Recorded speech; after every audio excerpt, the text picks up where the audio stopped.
Olfato e paladar. É apresentado por mim, Annelise, e pela Caroline. O olfato ele é responsável por captar odores e auxiliar na sensação gustativa. E por meio de receptores no epitélio olfativo, a gente consegue identificar o cheiro de moléculas odoríferas externas e combinar o olfato com o paladar para as experiências gustativas serem mais ricas. O olfato ele também ajuda a identificar em várias situações diversas e ajuda na nossa sobrevivência. O funcionamento do olfato ele envolve células receptoras no epitélio olfativo que geram impulsos elétricos ao interagir com as partículas odoríferas.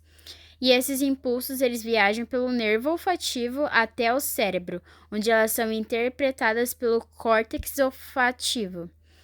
O hipocampo ele contribui para a formação de memórias associadas aos odores, enquanto o hipotálamo ele desencadeia as respostas emocionais e comportamentais. Resumindo, o olfato ele desempenha funções essenciais na percepção sensorial e no processamento das informações olfativas no cérebro.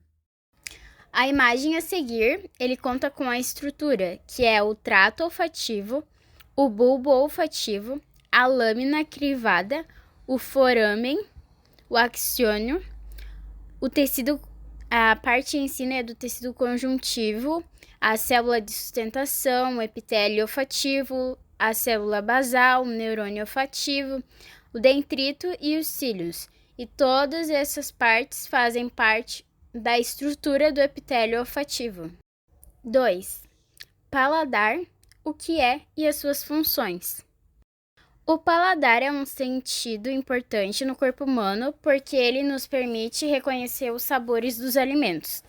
A língua ele é o principal órgão desse sentido e ele nos faz capaz de diferenciar os gostos entre o doce, o salgado, o amargo, o azedo e o umami. Os botões gustativos presentes na língua, eles são responsáveis pela percepção dos sabores, e eles estão localizados principalmente nas papilas gustativas, e ele varia em quantidade a cada tipo de papila. Antigamente, eles acreditavam que os botões gustativos eles estavam dispostos por áreas na língua, mas hoje a gente sabe que eles estão espalhados por toda a superfície da língua e outras regiões. Os receptores gustativos, eles são estimulados por substâncias químicas nos alimentos, desencadeando impulsos nervosos.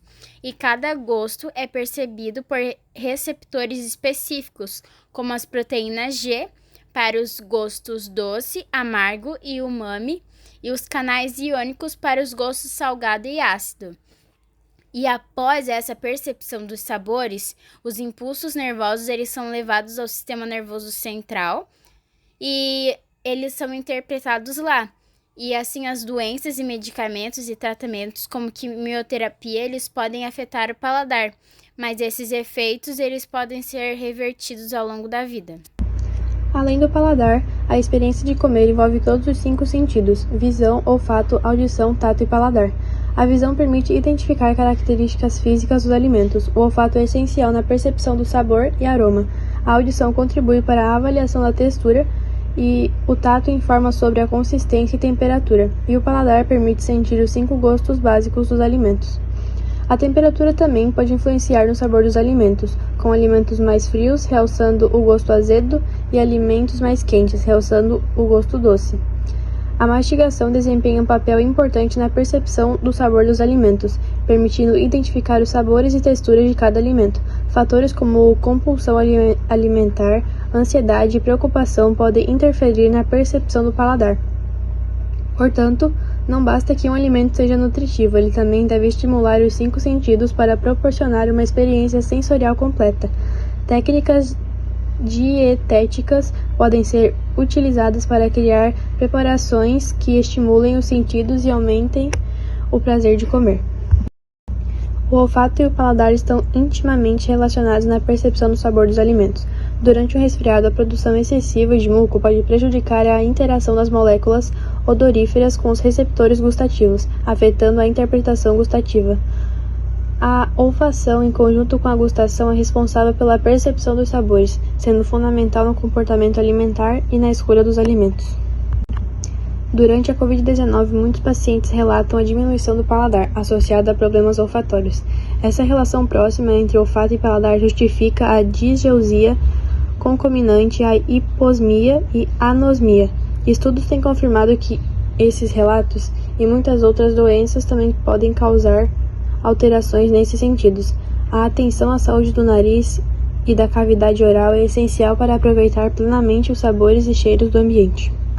Após os 50 anos, a capacidade de sentir cheiros e sabores pode começar a diminuir gradualmente, devido a mudanças nas membranas do nariz e dos nervos responsáveis pelo olfato. A redução do número de papilas gustativas também contribui para a perda de sensibilidade ao paladar, especialmente em relação aos sabores doce e salgado. Pacientes mais velhos podem ter dificuldade em sentir sabores sutis e alimentos podem parecer insonsos, levando a uma possível redução na ingestão de alimentos e nutrição insuficiente. É importante identificar as causas da perda de olfato e paladar para iniciar o tratamento adequado. As condições como anosmia, hiposmia, ageusia e disgeusia podem ter diferentes manifestações, dependendo da causa subjacente. Por exemplo, a Covid-19 pode causar uma perda súbita do olfato e do paladar, enquanto em outros casos a perda pode ser gradual. Fatores como sinusite, traumatismo craniano, gripes, problemas endócrinos e efeitos colaterais de medicamentos também podem afetar esses sentidos. A compreensão desses aspectos é essencial para promover a saúde e o bem-estar das pessoas, especialmente à medida que envelhecem. Esse foi um pouco do nosso vídeo explicando sobre o olfato e paladar e espero que todos tenham entendido bem como funciona cada estrutura e os órgãos principais para que a gente possa sentir o cheiro das coisas e principalmente o gosto, que é muito importante na nossa alimentação do dia a dia.